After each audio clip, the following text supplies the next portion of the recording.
Hey guys, what's up?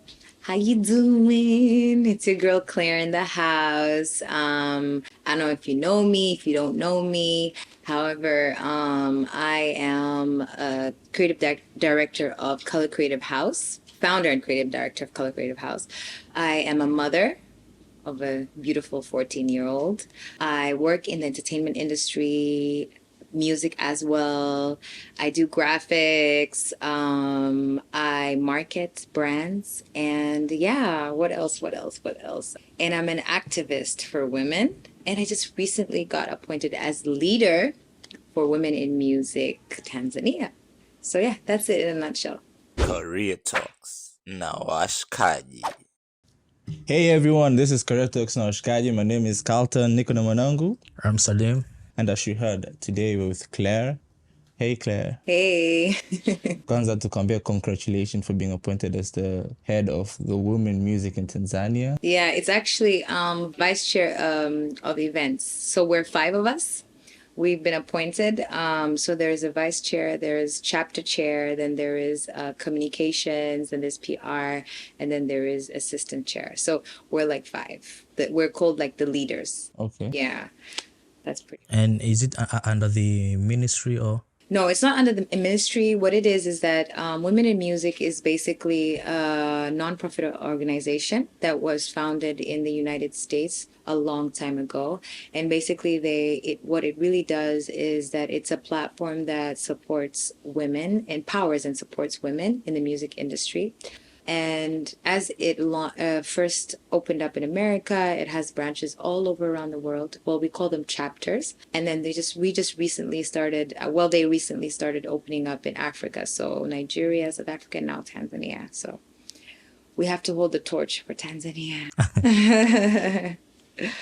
When you're introducing yourself, you said as you're a talent manager, event director, creative, you're a queen of all trades, right? If you put it like that, but it's harder than you actually imagine. I didn't really plan to be all these things. It's just like I fell into the whole momentum because I started out with the passion of I'm a creative person. Yeah. And I grew up in a creative household where my dad loved to paint and my mom loves to listen to music, so all that mashed up together and just the influence of growing up and listening to, music and old school music and my uncles being DJs as well. So I grew up in that space, but then when I started going to school and building like, knowledge and education for myself and building my future, there was a time when my parents were like, there's no future necessarily in painting or in artistic, like how much are you going to get paid? And back in the day, obviously, ilikuwa sio kitu rahisi sana, and especially wazazi wetu, our parents from Tanzania, the mentality was different. But I had to prove myself and I had to show them that, there is a future in this and hoping that there would be. So as time went on, I went to art school. And then from there, I branched out and did like visual communications. And then I got into the digital space. So I needed to prove to my dad that I don't have to just paint. We don't just draw, we can take this to the digital space and then we can create something and then take it even to the next level, which is advertising.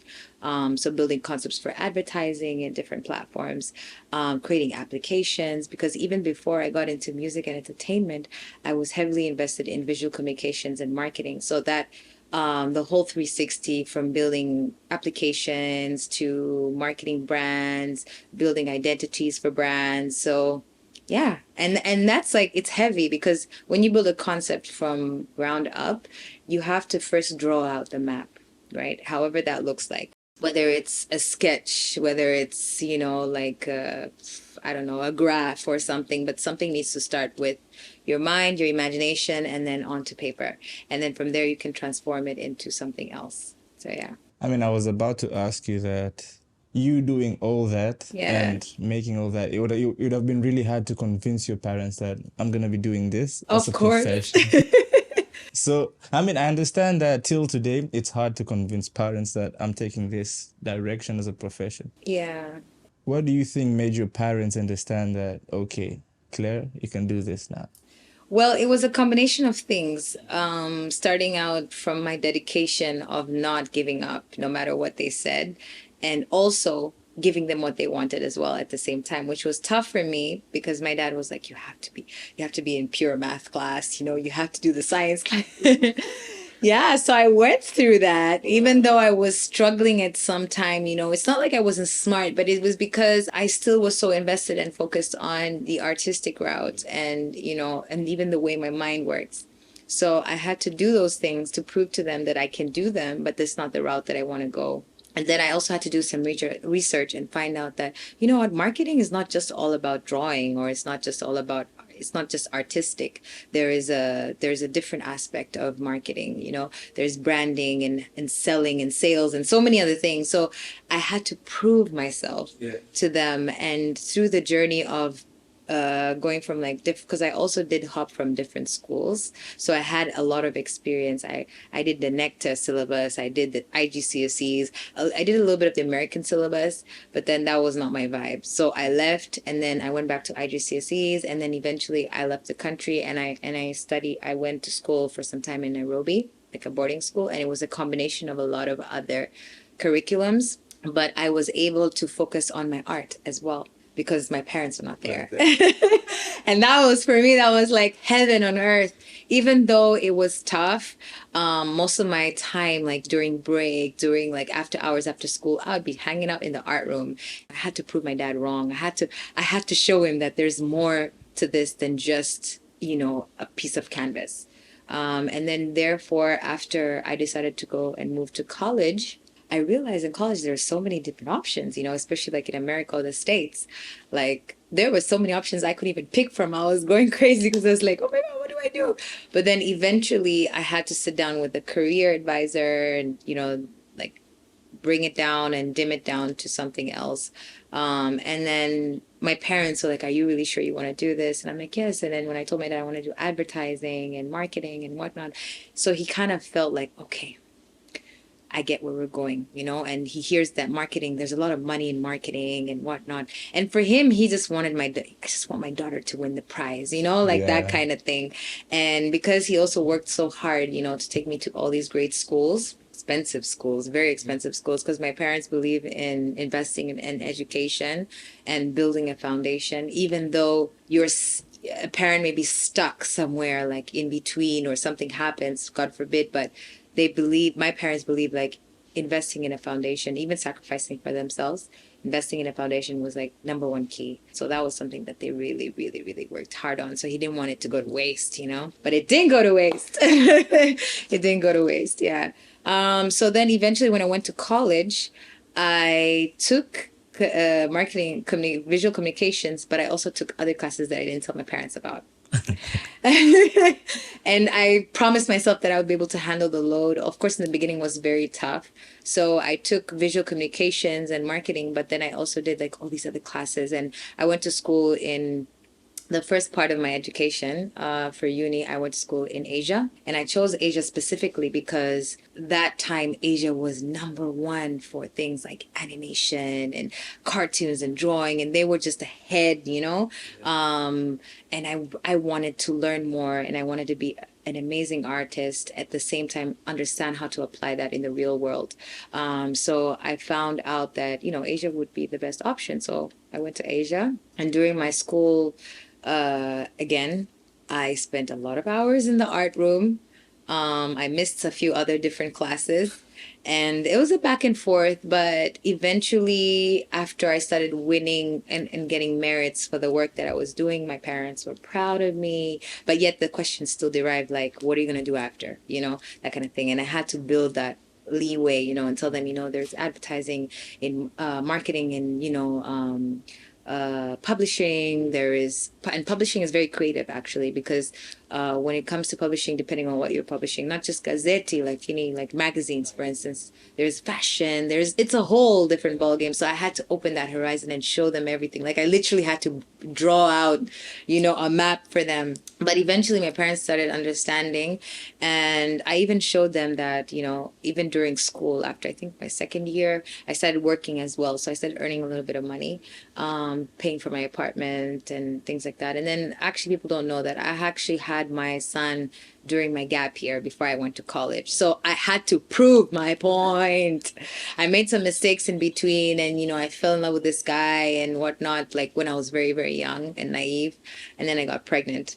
But I was still so determined to go to school and show my parents, because my mom and my dad at that time were like, maybe her life is over. Some people when they have kids, it's like they give up, or they feel like, there's an end to this. But I was like, no, I mean, there's no end to this. And I struggled, and I went to school with my son at that time.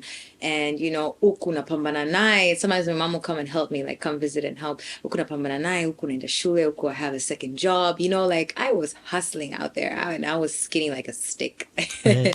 I hardly had time to eat. I was always eating like noodles and like quick food. So yeah, I was hustling because I had a point to prove, So I think that's. So you told us here that you're a mother for a 14-year-old, right? Yeah, right now he's 14. Yeah. Yeah. So how do you see yourself as in? Are you gonna force him to strive for conventional professions, or utamwachia tu afanye kitu ambacho anakitaka? Both, actually, both right now. So we even have those conversations. For the past 2 years, we've been having those conversations. He's a gamer. Okay. He's a gamer. Yeah. And I actually used to be a gamer. Not heavily invested, but I used to game a lot with my brother. And my dad got us this PlayStation, and we played basketball 2K2, 2K4. So I've been there. I know everything. So when my son started building this love for gaming, I was afraid that he might be distracted and not concentrate on the right things. But then I also believe that I could change the game in parenting, which was another conversation I had with my parents, which they were like, oh my goodness, Klaire. So my son was homeschooled for a long time. Oh. Yes, I decided to homeschool him. Like, okay, there were circumstances as to why, but then I took a chance and homeschooled him for some time because I wanted to build a foundation that I felt that he needed, that I didn't get. And not because my parents didn't want to give it to me, but because I felt like there's knowledge that I acquired that I could give my son, and he didn't need to get it from outside yet, because there's so many different influences outside, especially in schools. And so I decided to homeschool him first, and I did allow him, and I gave him privileges, and I made him understand, like, these are your privileges, this is work time. And because at that time I was working at like from home as well, I was working at work, but then a lot of the work I did was from home, because I was working for a graphics, like a what do you call it, not a firm, but like an agency. So a lot of the work I was doing was, graphic work, brainstorming, the kind of things creative directors do.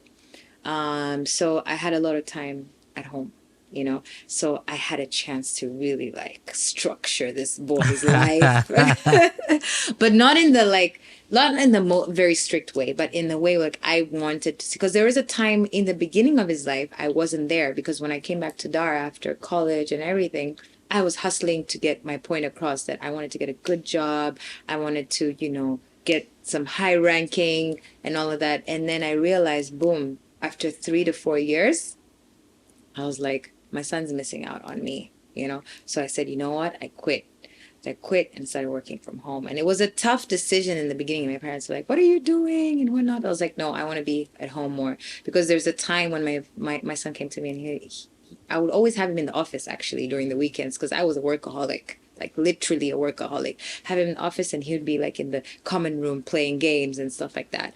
And then I realized that he had a love for laptops and computers and all this. And I was like, you know what? I want to be part of that. So when I quit my job and I started working from home, I started seeing signs of things that I needed to figure out I could help develop, basically. And I knew that if he was to go to normal school, it would just be go to school, darasani, fanya hichi. Like, I needed to develop that more. So I gave him the tools that he needed to develop those skills. So he's into graphics, coding, like he's like way ahead of his time. You know what I mean? And I believe that was because I tried to, I fostered that. In the beginning, my parents were like, what are you doing? This is not the way. Unamfunga akili ya mtoto, nini. But it's because they're used to, they're like, he needs to be with other kids. I'm like, there will be a time where he will be with other kids. But when he does go out there, I want him to have a mind of his own. I don't want him to be quickly influenced by other people or other kids. So it was tough, but I managed. I say that I have a very smart, sometimes a little too smart of an Alec, but he is very much into computers.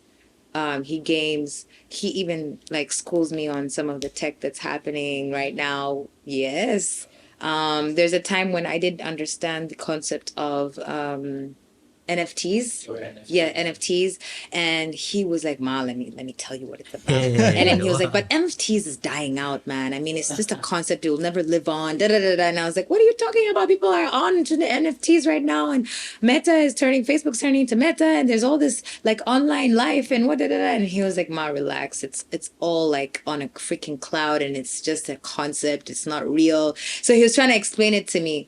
So right now I'm so content with the knowledge he's acquired, and he goes to a normal school right now, and he's just a normal kid, enjoys life and whatnot. But I think his thinking process is a little different than most kids. Yeah. As you were saying there, that most people actually wakipata watoto, they feel like it's the end, but I feel like it's the beginning. It's supposed to be the beginning. Yeah. Yeah. What kept you thinking different from most of other people who believe it's the end? My father has always told me that I have this spirit of not giving up. Like, nikiamua kitu, I have to prove myself wrong for me to change my mind. And me and my parents would fight about it all the time. So I'm very hard-headed. And the thing is that also I still see, like I see a different future for my child. So I wanted to try something different. And at the end of the day, I was like, he's my child. Like you can't tell me what to do with my child, So I was a bit stubborn in that case, but with good reason, And because I had been exposed to so many different schools, so many different environments, I've been traveling around with my parents. I lived in Dubai, I lived in Asia, I lived in Germany. So I was exposed to all this. And when I came back to Tanzania, Tanzania is safe. Like it's safe, it's chilled, but we're still so behind on certain things. Well, now to improve. Like back then, when I came back, it was in 2012, officially back to Tanzania. And I felt like we were so behind on things because I came from working at a magazine company. I did like runway shows for BMW. Like I had been in so many different industries trying this out, and I came to Tanzania, and I even did fashion designing.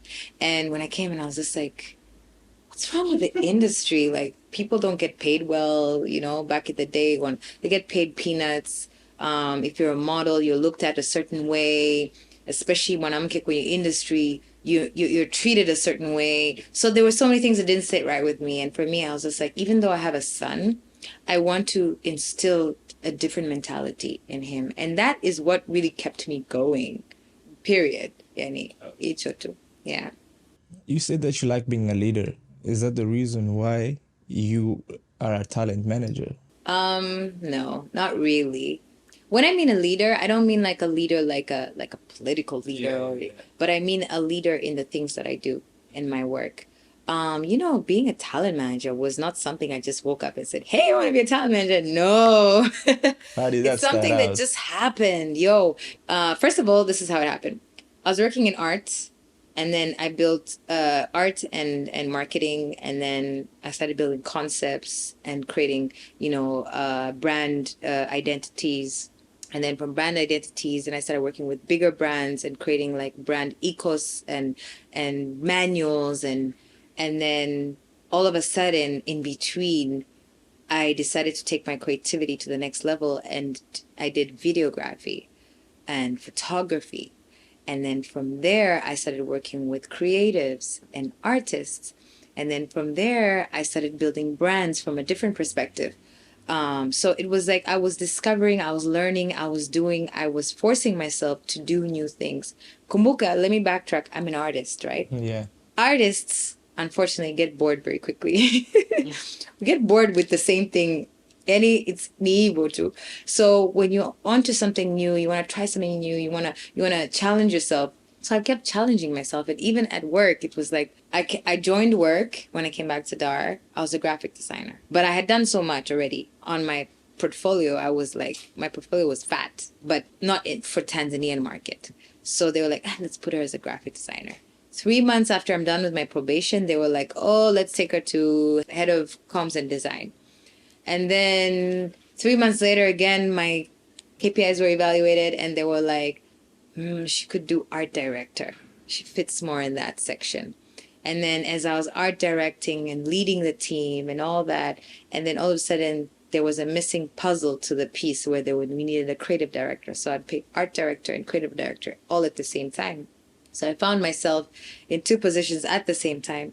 And I mean, I felt like a superwoman at some time, but I stressed my energy out. I overdid it. Like, there are times where I would be so drained, but I think it's part of the process because you need to really push yourself to your limits to see what you're capable of doing.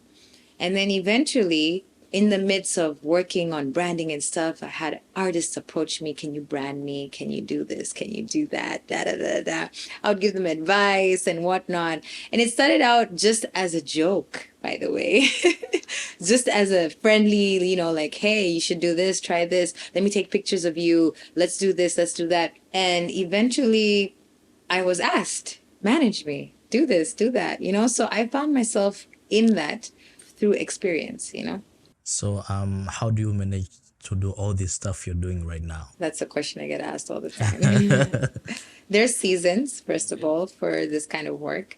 Like right now is a very high season for entertainment and music and like marketing and all those things. The good thing is what I do falls hand in hand. And I've come to a point where in the past because I've been in the industry since like for the past almost like 15 to 16 years. And it's been hard to figure out how to balance everything. But right now, I think I've got it.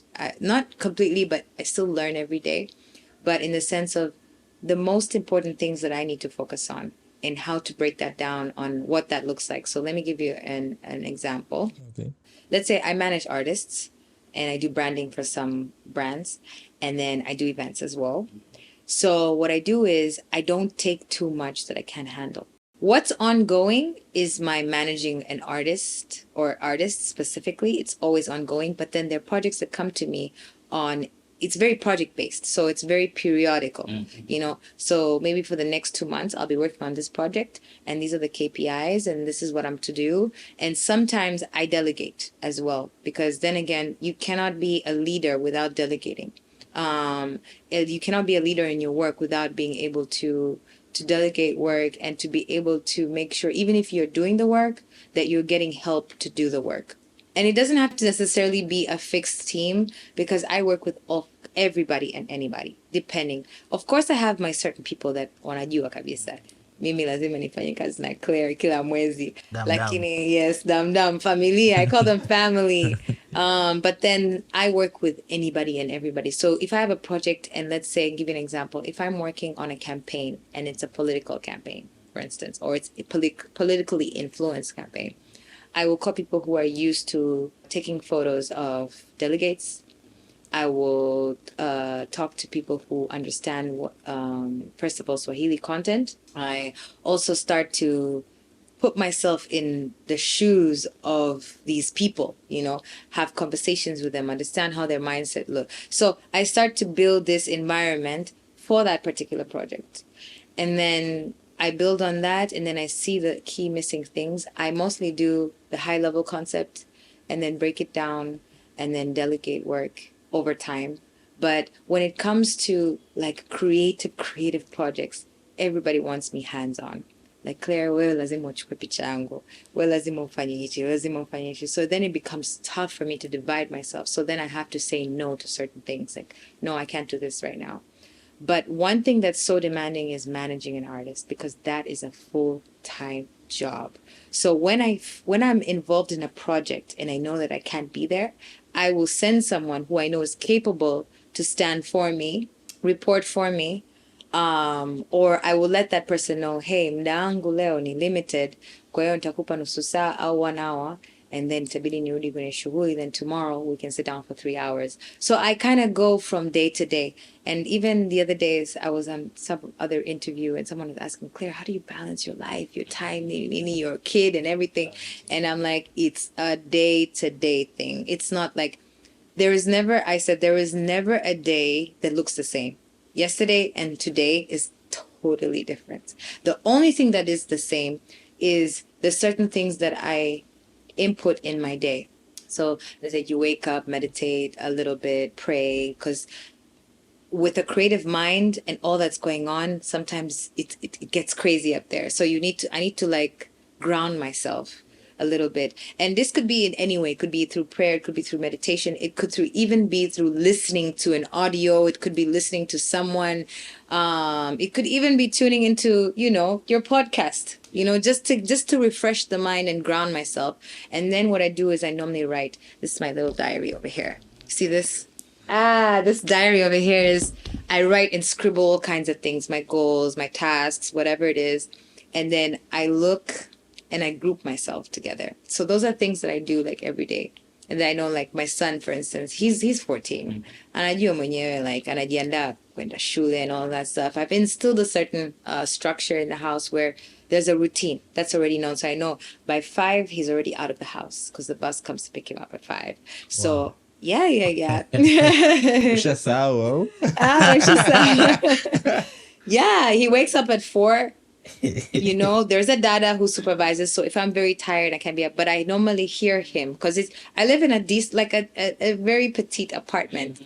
So he wakes up. She makes sure that he's up in case I'm asleep. Because also working in, like, for instance, entertainment and music, I have late nights. Yeah, exactly. Right? Not always going out, but late nights, studio, working and all this. So he's always up. And once I hear the ruckus, people moving,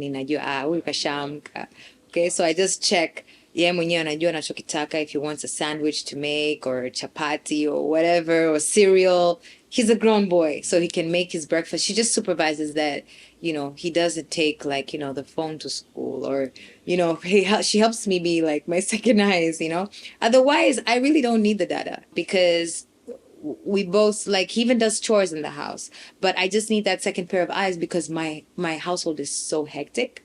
I mean, my life is so hectic. My career is very hectic. So kuna sequence already ambao nazijua kabisa. Muda huu huyu anaingia, muda huu huyu anatoka, hivi na hivi. So even akishaondoka by 5, I have 5 all the way till 4 p.m. If I'm home, that's my time.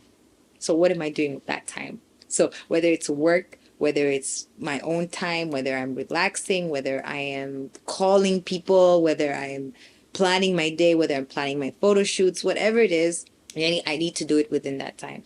Akirudi, tuna touch base kidogo, and then, I mean, it's like my time with him, but then, he's also grown these days, so he has his schedule, he has his things that he wants to do, his timetable, nini. So I'm like, hi, Mom, I'm back. Okay, cool. What's up? Today at school, we did this, and this, blah, blah, blah, blah. And I'm like, what you up to? I'm just going to do a little bit of gaming. And then at 8 o'clock, I'll do studying for like an hour. And then, yeah. Like he already has his thing. So hata kama nikitoka, it's like we've already touched base. Yeah. So apart from household stuff, do you have a PA who helps you with the other stuff? I did actually for the past like 3 years. And then last year, I kind of just cut that off somehow because I had some negative experiences with the PA because, the PA, this is my pet peeve about a PA is that a PA can also get so personal in your life. Definitely. That sometimes they meddle into your life and do some unnecessary things. I don't want to go further than that, but it's I think for me, I hadn't mastered separating, like, this is work, this is this, because it got to a point where she got involved in my personal life. But then the thing is, it's hard to say that they can't get involved in my personal life because a lot of what I do is part of my personal life as well. You get what I'm saying? Because dealing with artists is on a daily. I speak to them on a daily. Like a perfect example is like DJ Josie, for instance. He's like one of the top DJs in town. Yeah. And he is ranking, really well.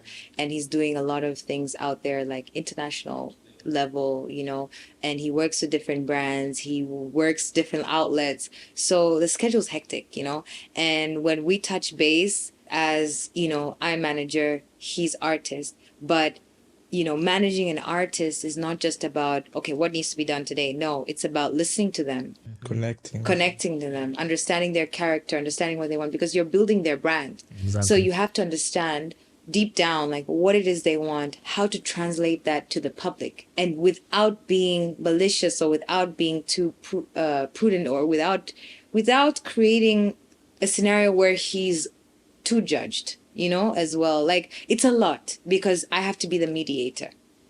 So there's a lot in that. There's a lot. So right now you don't have a PA? No, I don't have a PA. Are you looking for one? Maybe, Okay. yes. Full sale, So yeah, guys, if you are interested, I am looking for a PA. I'm actually looking for a videographer. Okay, that's nice. Who can do video editing, special effects as well. Because I have new things that I want to experiment and do, especially for my events and for my artists as well. So if you're interested, please don't hesitate to DM me. Would appreciate if you like and subscribe. You deal with people, yeah? Talent. Yeah. How do you manage to have self-love on yourself? Like, it's sometimes maybe thinking of people and not yourself. It's a tough one, actually. Okay, generally, I'm a Leo. And I don't know if you know Leos. Leos love to love. We're lovable people. We love to love, and we fall in love deep. That is something that I can say. However, I can say that's a challenge and a weakness for me as well. Sometimes, especially in the past, because I've been in the industry, like I said, for almost like 15 to 16 years, right? And it's been so difficult because it brings me joy to see someone else happy, and like I gave them something and they feel, and I see that they're fulfilled. So that kind of fulfills me. But I got that over the years, got lost in me not caring about myself, and forgetting that I also need to take care of me, and I need to be loved as well, and, things like that. So there's a time when I actually struggled with that. And I began to fall into a period of depression, actually, but not realizing it, because I was not looking for validation, lakini kuna ile appreciation ambao ukifanya kitu nini. It got so, like, people around me were so used to, Klaire's Klaire, yani ile tu kishikaji. So it was even if I went over and about for someone and I sacrificed something in my life or time in my life, I wouldn't get that appreciation back. So that began to eat me up from inside. But then there's a time when I decided to stop working in the industry, and I took 9 months to a year break, and I did this whole soul search. Like, this was in the year 2019, end of 2018, going into 2019. I quit the industry. Yes, I quit everything. I didn't tell anybody. I just dropped the mic and I was like, I don't want to do anything anymore.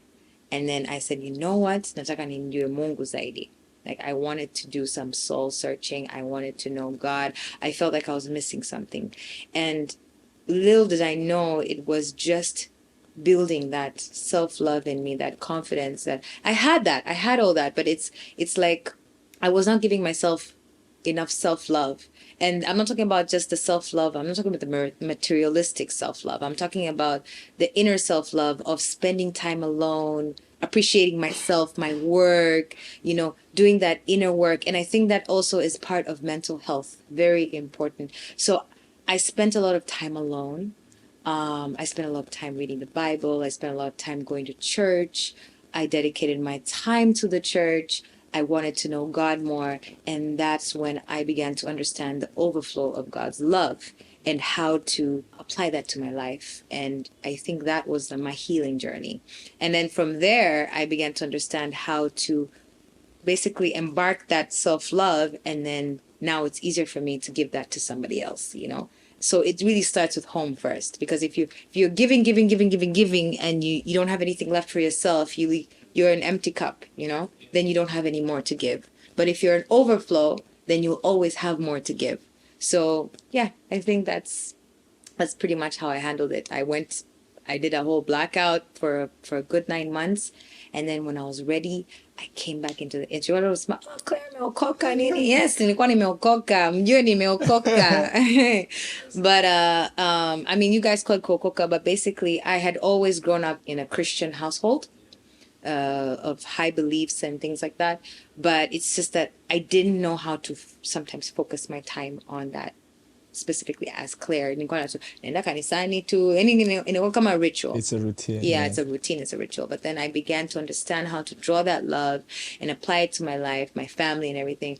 And when I got back to the industry, it's like I was a changed person. Yeah, and it's like You feel alive. I felt alive, and then that's when we did, when I was working in Straight Up Vibes, we did the Burna Boy concert. Okay. Do you remember that? Yeah. Yeah, that concert. I'll So never it was a forget that blessing concert. for you to come Oh, back. yeah, it was awesome. I mean, you said that at sometimes you deal with people and they underappreciate you, yeah?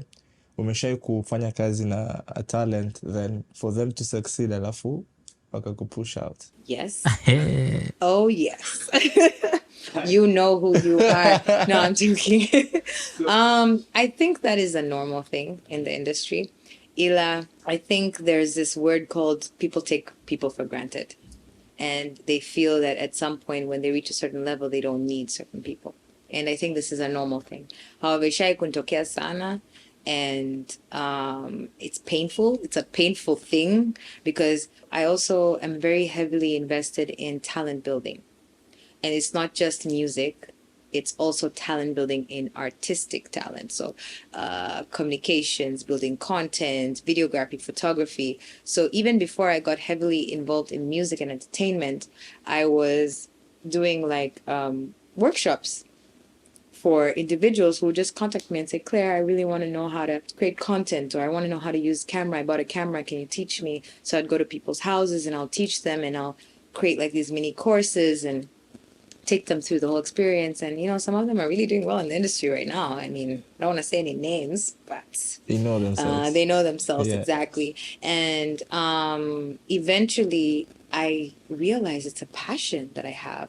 I love to pour myself into teaching other people how to build their talent. If I see talent in you, see potential in you, I just feel compelled to help you. Mm-hmm. How do I help you? I help you by imparting my knowledge onto you, to see how you can also learn from me and apply that to your life.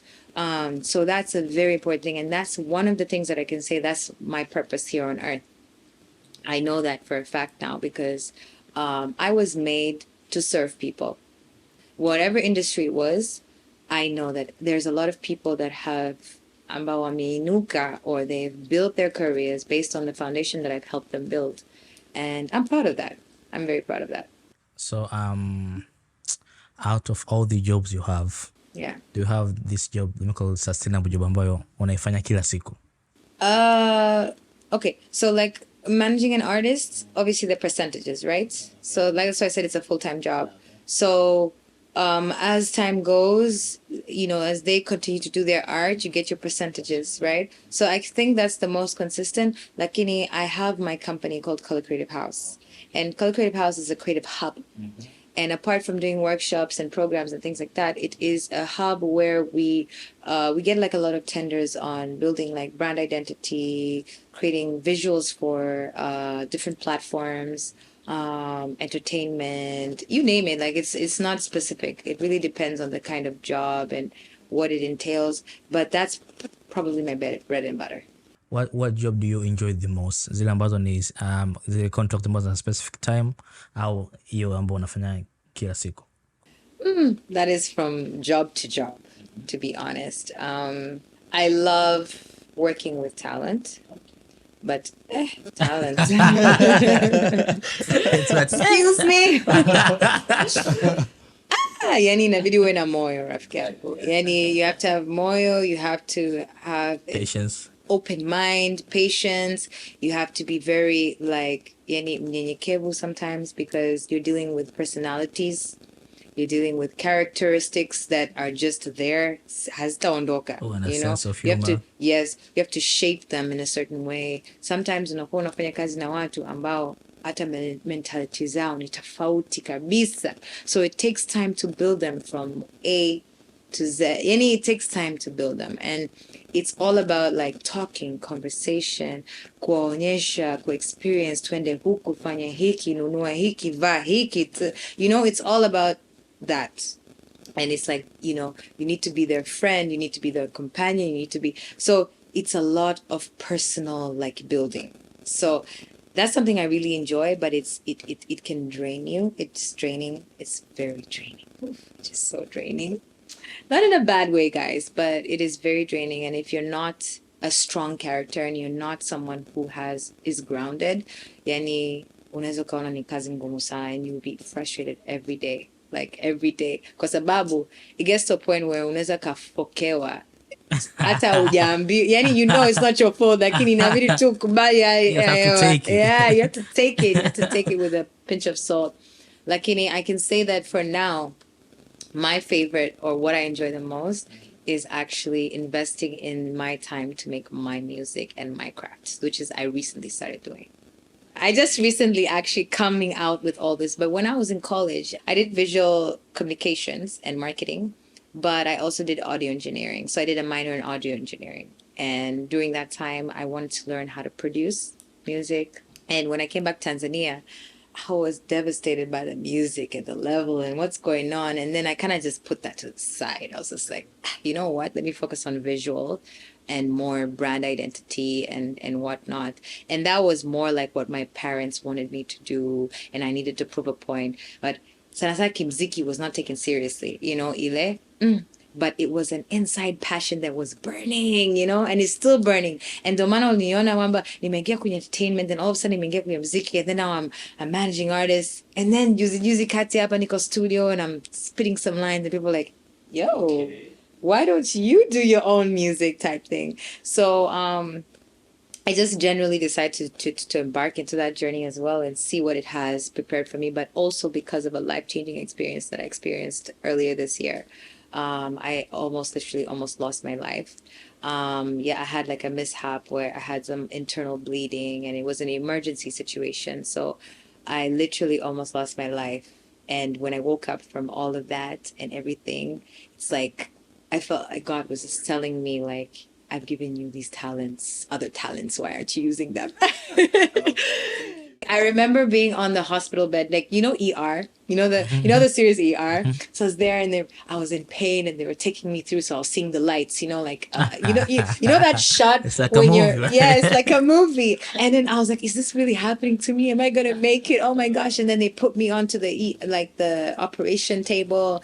And this guy is like, okay, local anesthesia. I'm going to count to 10. You're going to pause it. And I was thinking, oh my God, am I going to be alive? Like, it was it was just a whole experience for me. And I mean, I don't say this often, but I was visited by somebody who I had a very deep conversation. I don't want to get into that, but I had a deep conversation. And I believe that it was the divine spirit, which is God, opening up my eyes to the things that I have missed out. And there's a bigger picture, and there's more that I need to do, more work, more influence that I need to do. And there's a reason why I've been put in this position.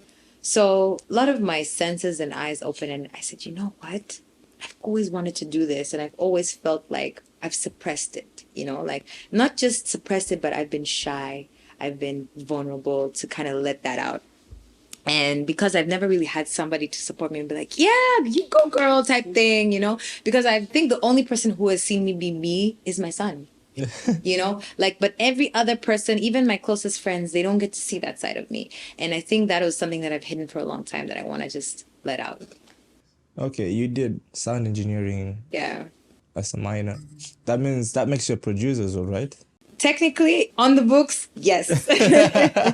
But practice-wise, I haven't practiced much, but right now I'm getting back to it. So like right now when we go to the studio sessions and whenever we're visiting like with Josie and some artists and whatnot, and I visit some friends, so I'm keen on understanding like how can I bring this back and whatnot. I already understand how these work, the instruments, the drums, and I understand all of that because I even used to play the guitar and I used to play the flute. So I was already in music, but it's kind of like I just dropped, because when I came to Bongo, I was like, this market, bana, like, I was like, nah, let me focus on something else. And then nilikuwa naangalia sasa pia kimziki, watu watengenezi hela kivile. And because the market hadn't grown very well.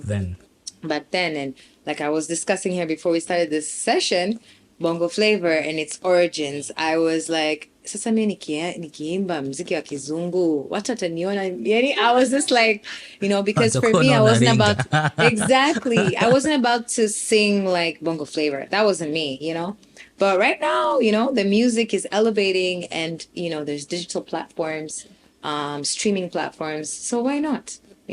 So what genre do you sing in? I think it's a combination and influence of the things that I love. Yeah. So I'm an R&B baby. I love R&B. I love R&B. But I also love the concept of trap. So I trap rap. Wow. Yeah. Really? Yeah. Okay. Trap rap a little bit. I can't wait for that. Also because my son is into trap rap as well.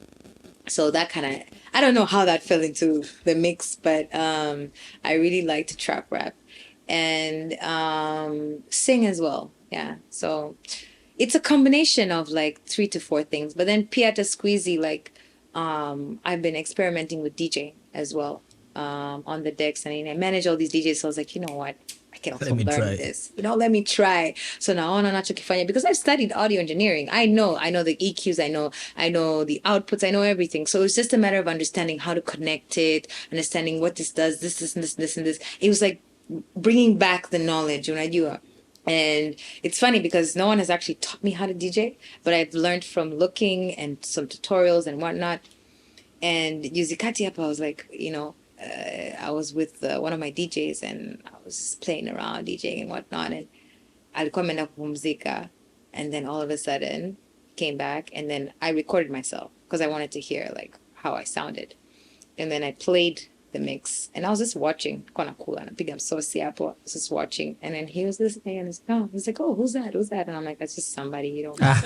And then he was like, no, I want to see who's that. Who are you looking at? And I'm like, don't worry, it's not nobody. No, let me see. So I took it, and he saw me, and he stared at it for a while, and he was like, you know what?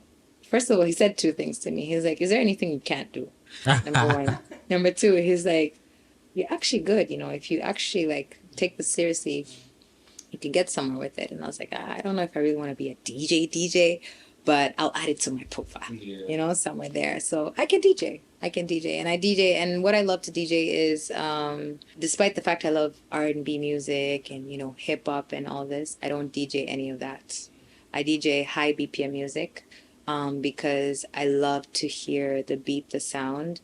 I'm a piano comes in between there, but more Afro tech, more high beat, like the high beat type of music. Yeah, high BPMs. Nice. So speaking of multi-talented, she's one of them. So I'm just saying, like, if you actually put your mind to something and you really, really want to do something, I believe that our minds are something else. Like, mtu anakuwa anatafuta excuse hivi na hivi, ni uzembe tu. If you really want to be somebody, you can be somebody. Don't let anyone tell you can't. That's what I believe. Okay.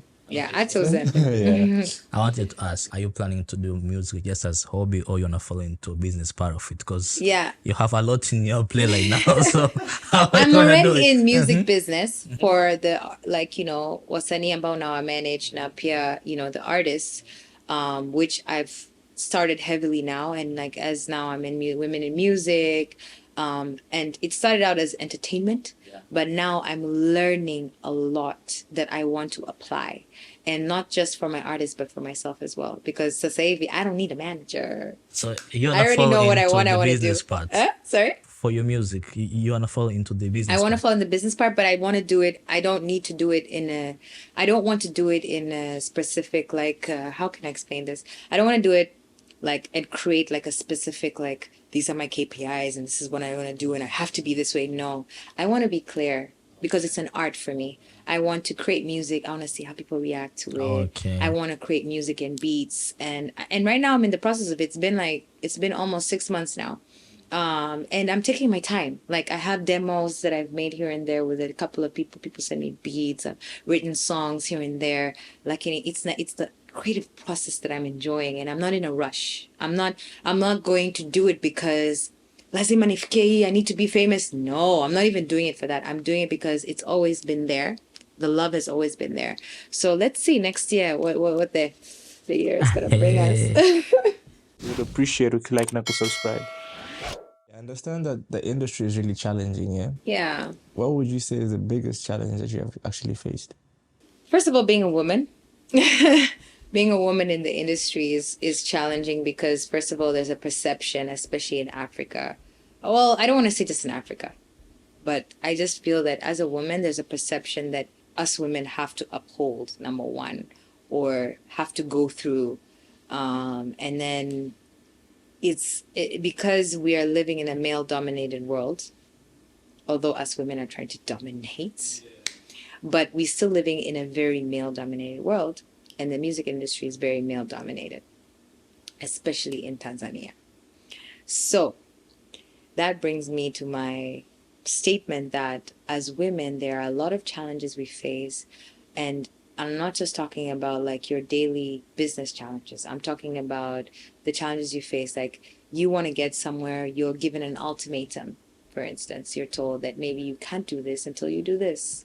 You can't do this until you sleep with this person, or you need to rise up the ranks and you have to go through somebody, and then that person gives you ultimatums. So there's a lot of changamoto ambao mwanamke anakuwa na face because they're being taken advantage of, number one. Number two, because women don't know any better, unfortunately, because they're desperate or they want that so bad that they have to go through that. And right now, what I love about the industry is that there are strong women coming up and really standing up for themselves and doing it their way and not allowing that to define them, which I am completely loving because that is so me.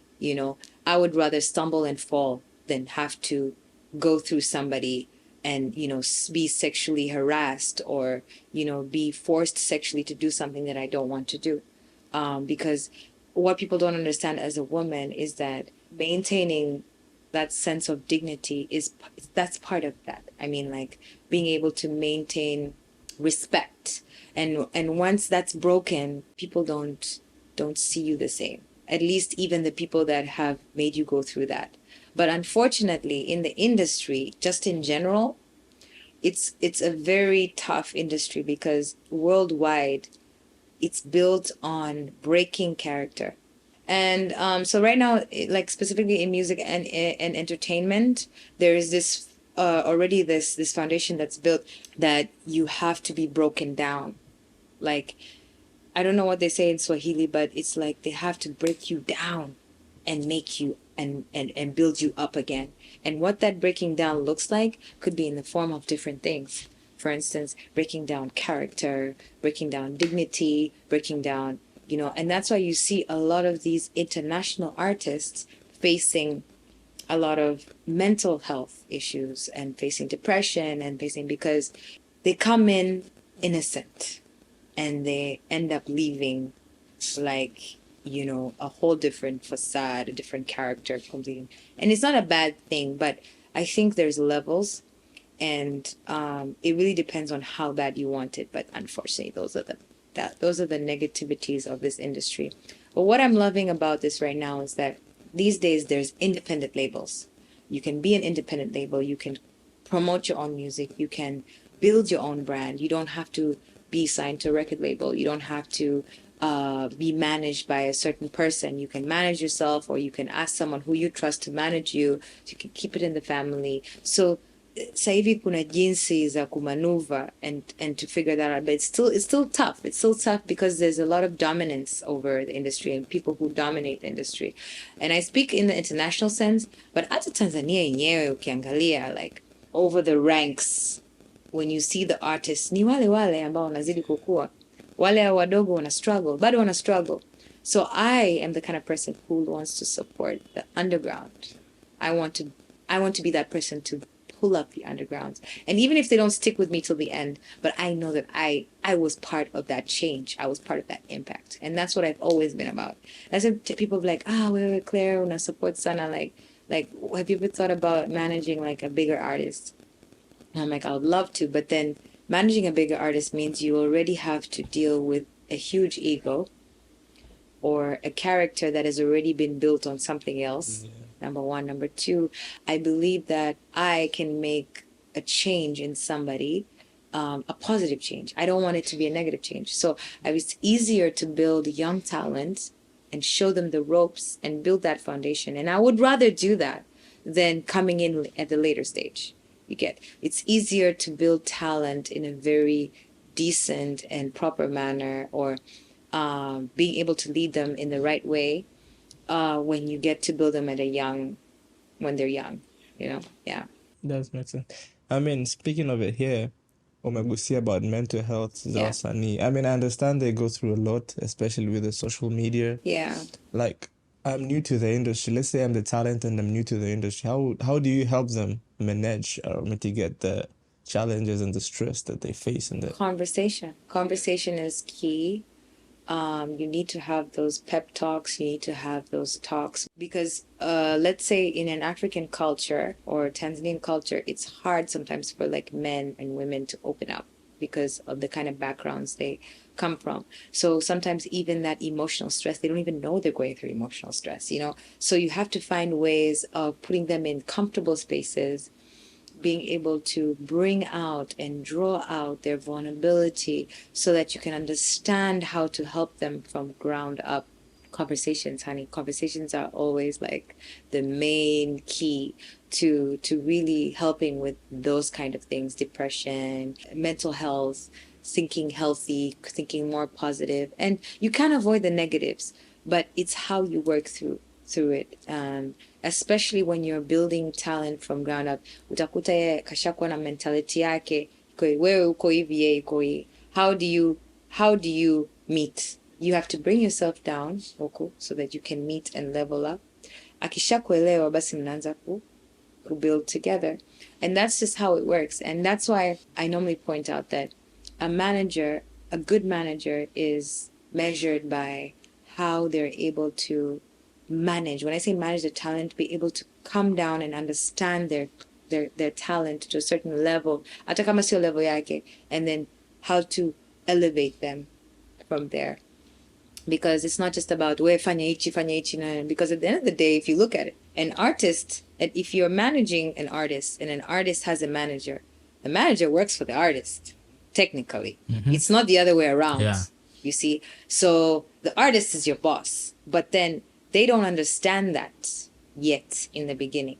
That's why unakuta, once an artist or a talent goes through this experience and starts to understand how the industry works, anakuwa anabadilika. You see what I'm saying? Anakuwa anafika level yako, lakini yeye anavyofikiria na wewe unavyofikiria, you're thinking about the business, the brand, the perspective, how is he seen publicly. Yeye anakuwa anafikiria, this is what I want.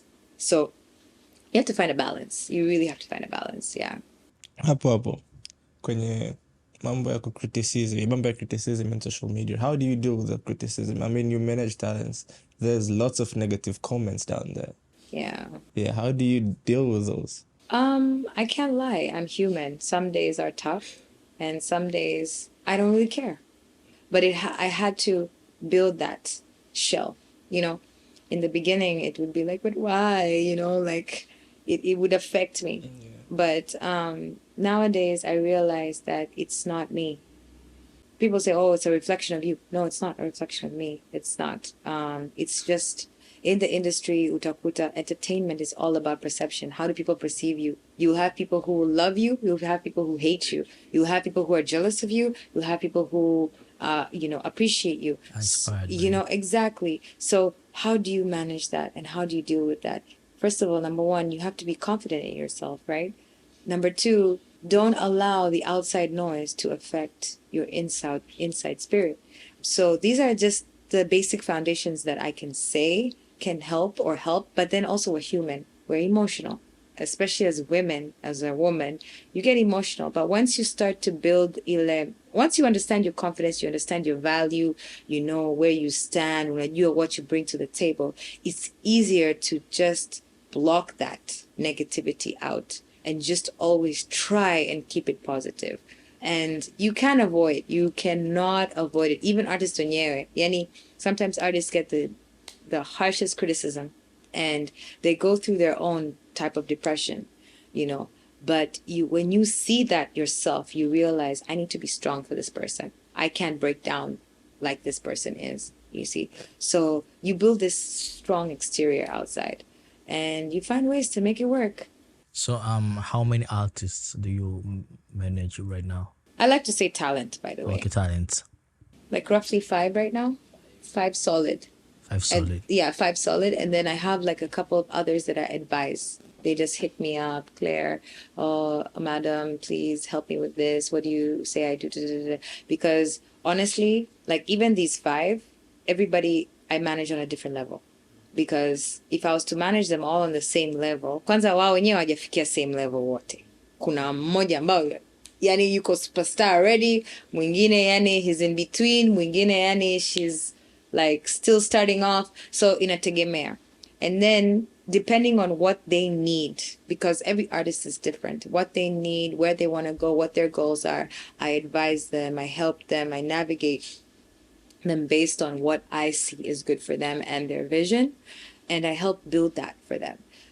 So I think it's from case to case. Like it's tough because I don't normally take on artists. Like an artist comes to me on talent, like, Jamani, please manage me. It's tough. I can't manage everybody. I need to first understand who you are. I need to have conversations with you. I need to have sit downs with you. Are you really serious about your vision? If you're all about the fame, then I don't think you need to be on my team. Like there are certain also goals that I look at and say our visions can align. You see, if I come to you with an idea and you understand it, that means our visions are aligning, So that's very important for me as well. Having 5 artists, talents. Yeah. Jioni kama vile kuna like someone unamfavor sana ni haupati hizo cases. Swali watu wananiulizaga sana. No, not really, because like I said, everybody's on a different level, right? Of course kuna ile unaweza kakuta labda mtu anakuwa na feel hivi na hivi, but when you're building artists, you make it clear to them like huyu ashafikia lengo hili, so their responsibilities could be bigger, more focused on that. Huyu labda hajafikia hivi, there's still stuff to work on, because managing an artist, there are levels. Kuna wale ambao ni wadogo, they need a lot of work, but a lot of that work is inner work. Build them understanding where they want to go, how they want to look, and a good manager is not going to enforce it on you. They're going to help you build it through conversation, through discussion, through taking you through experience, whereas opposed to an top artist or an artist who's already like, a star, it's like there's already a laid out strategy, So it's like 1, 2, 3, 4, 5, shoots, utafanya hivi, we're going to be wearing this, da, da, da, da. But then when it comes to the younger artist, it's like, okay, let's experiment. Let's try this. Let's try this. How do you feel about this? How do you feel about this music? How do you do this? So it's more of an experimental as opposed to your top star, I'm just saying, people don't take it literally based on my artist, but I'm just saying this based on my experience, and based on how to build artists, because you can't say that huyu atakuwa na wivu na huyu. Why? Because they're both on different levels. Unaona? Kwa hata unavyo handle, because sometimes I might not even have to give huyu a lot of attention, but I might give huyu a lot of attention. But because huyu ashajua vision, ashajua ichi, it's easier to determine what's needed to be done, and then I need to focus more on my time on this person. So I think that's a thing, that's a role as a manager you have to mediate yourself. And you can't let your artists know who you're giving attention to most and who you're not. You didn't hear it from me. So basically, from what you're saying is you're more of a mentor than a manager to the young talent. I would want to know, what do you consider to take talents for you to manage? I wouldn't say, actually, managing there's a huge chunk of mentoring and managing. Yeah. Even if you look at the perfect example, Don Jazzy, for instance, if you look at his talents, he's mentored all of them. Yeah. Wanamwona kama mentor, hawamwoni kama manager, Yes, he has a company and everything, but wanamwita ata, like even the way they treat him, like he is like the Don Jazzy, the Don, Godfather. The Don father, he's a father, and that comes because of how whatever knowledge that he has passed down to them, experience what he's shown them, how he's built them, how he's fathered them. And I would say even for me, how I've mothered my children and my talents, So I believe it's more of mentoring than it is of just moja mbili tatu nne tano. Yeah, because I believe that as well as an artist who is managed by someone who's only business focused, wana malengo yao wao wenyewe pia, it's hard to stick with someone with just a business focus. You have to be passionate about your artist. You have to believe in your artist. You have to be the one to believe in your artist when they don't believe in themselves. Number one fan. Yes, number one fan. Definitely. Yeah, definitely. So as you said that you're the mentor to them, what do you consider for you to take artists into your team? Like I said, I don't pick, it just happens. Like, I meet so many talents. I get DMs. But it's for me to really, like, I don't just pick. I even meditate on it. I also want to see what they're capable of doing. Are they the kind of people to push themselves, or they need to be pushed, you know? I don't just get a time because I know, oh my God, you are a talent bala. Even when I mean manage. No, because that could be another headache on your shoulders. I'm not gonna lie. You need to be able to see if that talent merges with your talent and there's synergy. That is where I believe true managing comes in. Like, you're able to, that's where the vision comes in. Like, you're able to see that there's a way that both visions can move really well instead of collide with each other. So for me, the first thing I look at is discipline.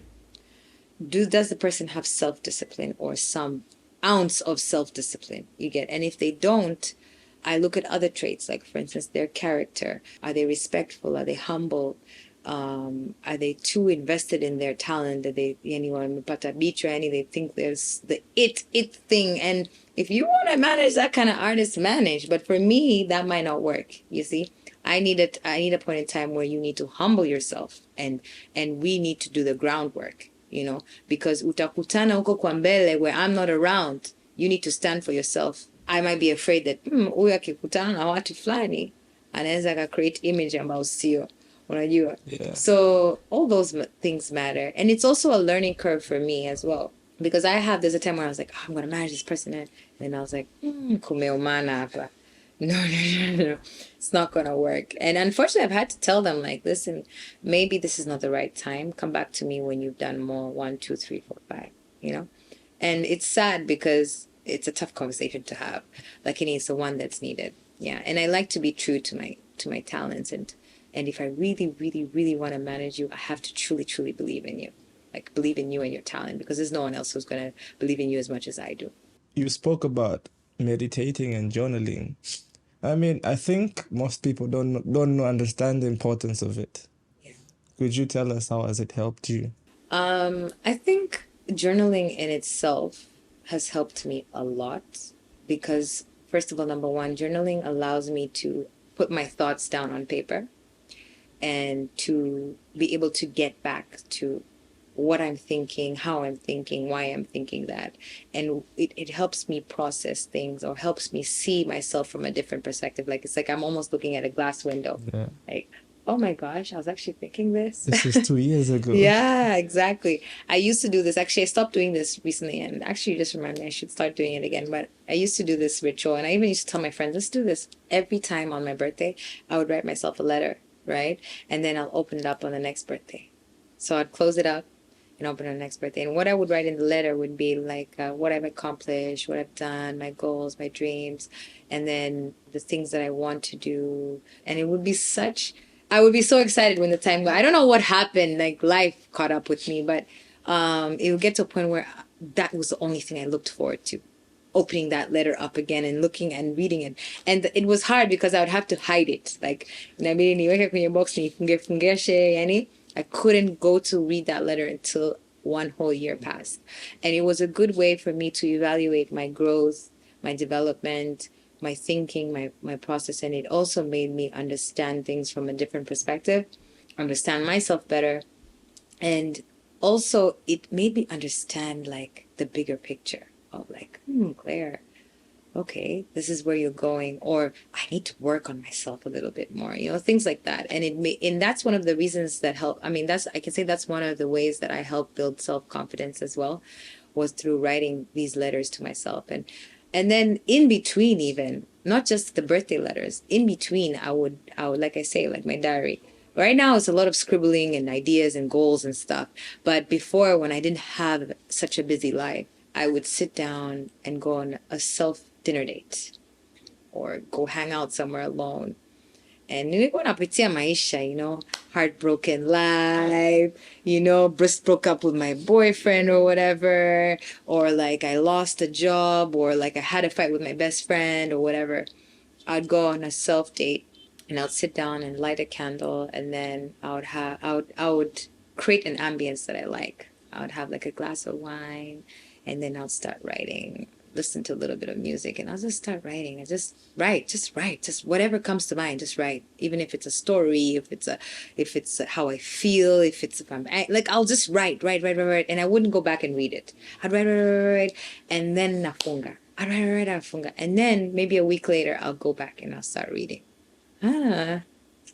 Okay. Or sometimes I'll even write like how I feel right now about my fight with my mom. And then I'll write. And then I go back to it and I'll be like, oh, I was a little unfair. Like I would, it would help me reminisce on improving myself as well. So it does, I think people need to try it more. That's true. That's really true. I always try to do it, but I always... It's a tough one though. Exactly. But you have to create that ambience for yourself, because you'll never... Eti wewe urudi tu nyumbani kuna TV pale, kuna mtoto, kuna nini, utajikuta ufanyi. So you have to take time out to actually open the book and say, okay, let me write. And then put your phone away, because kuna distractions ambazo unaweza kafika nusu ukasema utamaliza baadaye, and then your thought process is done. That's true. Yeah. That's really true. Apart from that, you also spoke about meditation as well. Yeah. How was it? Yeah, meditation. Okay, meditation for me, how I see it is not, I don't know if it's the meditation that people like talk about, like the new age meditation. That's not the meditation I'm talking about. Because meditation is a form of being able to be in an environment where you're yourself, where you can self-evaluate and also allow your mind to be silenced and just think about certain thoughts that you would like to dwell on. Yeah. That's how I see meditation. And just being able to clear your mind of certain things, because I believe that like tukilala usiku tukiamka, the first thing we think, okay, are the things that consume us every day. Like I always say, there's no way that you can quiet your mind if you take your phone. That's the first thing you wake up is you look at your phone. You can't quiet your mind. So when you get out of bed, you just came from a sound sleep, right? Whatever dream that you had. So those first 30 minutes or 10 minutes or 15 minutes, whatever you do with your time is so important. So whether it's prayer and then meditation, or your form of meditation is prayer, you just need that time. So meditating is when you ground yourself and you need to silence your mind and process. That's what I believe, it's processing. Because even meditation, when they tell you close your eyes and just let your mind wander, and it's hard because unaweza kafikiria, oh, kuna hichi kitu nimesahau kufanya. Exactly. Nini. So it's tough, but I feel like people take it from a different perspective. Like wanakuwa najiforce, I don't know what they expect. Even mimi zamani kwa nakaa kumeditate, it's like I'm trying to clear up my mind, but I can't. Like I don't know why, I'm not getting there. And it's frustrating, but kumbe I was trying too hard. It's just a matter of feeling relaxed, feeling at ease, feeling like I'm doing nothing. And then unakuta, there are things that come to you that help build you. Like unakuta labda, you just feel joy and you remember that feeling you felt yesterday, or you remember something that made you feel happy. So this is what I mean about grounding yourself. And meditating is really like, what do you choose to meditate on? Because for me, when I talk about meditating, after I pray, I open my Bible and I look for a verse. Maybe I'm struggling with something. I look for a verse in the Bible that talks about something particular. And I read that verse and I just meditate on it. And I think, okay, what does this verse mean to me? And how does it make me feel? Or if I don't understand it, I'll go on Google and I'll look and see what other people have written about it. And I'll meditate and then see how do I apply that to my life. So there's different forms of meditation for me. There's even times where I'm so stressed in the middle of an event. If you can't find me in the middle of my own event, you should know that I'm somewhere meditating. And not meditating like, no, I'm either, listening to some calm music, or checking up on my mom, because my mom is also sometimes a form of medication. She just wants to check up on me. Hearing her voice just makes me feel like, calmness. I'll be like, Mom, let's pray, or let's talk about something. So I think that meditating is when you put your focus on something that is supposed to ease and make you feel relaxed. Yeah. Would appreciate if you like na subscribe. So yeah, can you walk us through the iconic moment when DJ Jose went on performing at the highest point of Africa, on top of Mount Kilimanjaro? Well, technically, I wasn't there, but he tried to always, first of all, connect with me as soon as he got a signal to, like, give me an update on what's going on and stuff like that. But it started off first by a mere dream, him wanting to not even just perform, but to reach on the peak of Mount Kilimanjaro. And it was something that was constantly built by conversation and people interviewing him and telling him, what's one of your dreams? Then ikafikia muda kusema, hapa, we really have to do this, And for me, I was like, yeah, let's do this and whatnot. But then when it came closer to the day, I was like, are you sure you want to do this? Meaning, not in a bad way. I'm just telling you the story. But I've always believed in Josie's talent, and he has this drive that he inspires me as well. Like, he does say, he's like, nothing is impossible. You need to put your mind to it. Like, he'll like, I'll do it. Don't worry. So it started off with us preparing for, his drive.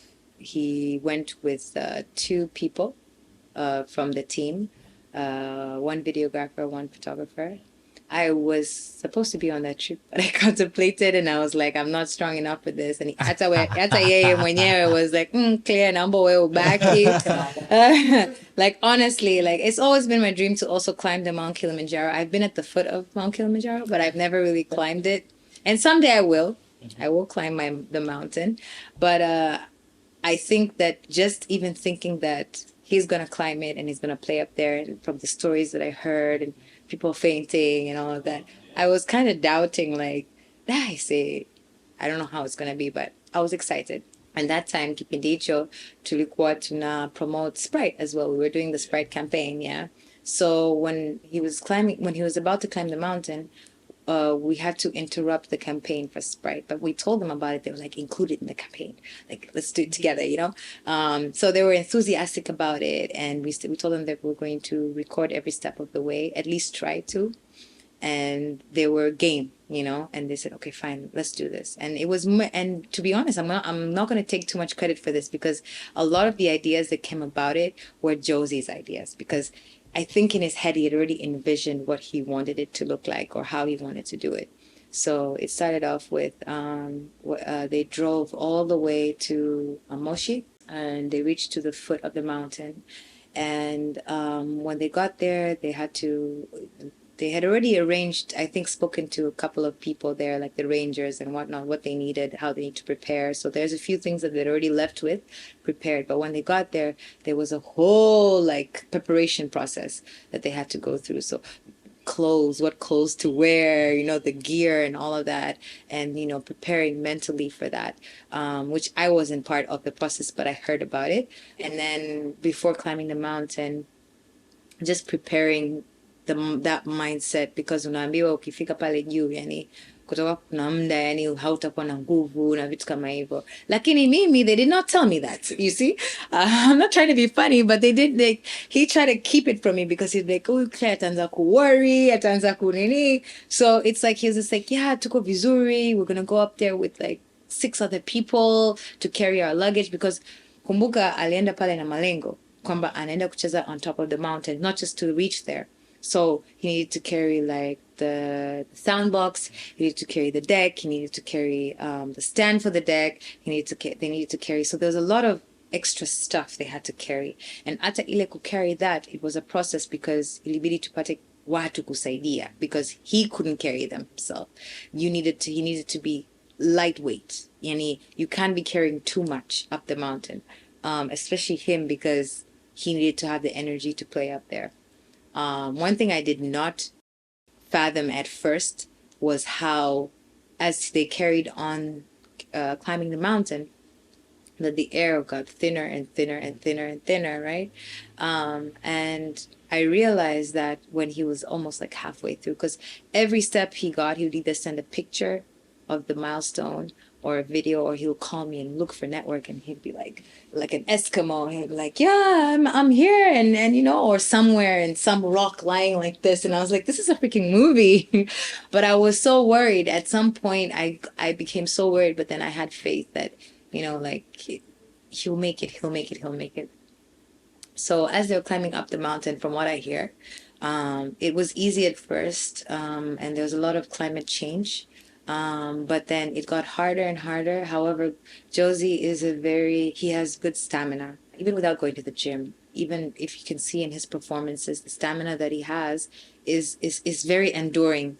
I don't know where he gets that energy from. Like, honestly, I don't. But that's just something about Josie that I admire as well, the stamina that he has. So hata wenzake walikuwa na struggle, lakini yeye unaona huyo yuko mbele, hao wengine wako nyuma. So I think for him and how he explains it to me, that it wasn't easy, but when he got to a certain point where he was so close, it was easy for him to encourage himself that he can reach all the way to the top.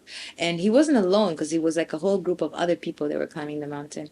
And, you know, seeing other people climbing the mountain, and when I reach a sehemu, wanafika sehemu, like, they feel like they can't do anymore. The air is thinning. Even chakula ambao unapewa mwenzangu, I was told that it wasn't food.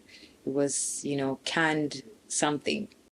So there's a time when he got to like almost like 4,000 something feet, and I think that was the last time I heard from him. Either that there was no network, or he just didn't want me to see him in the condition he was.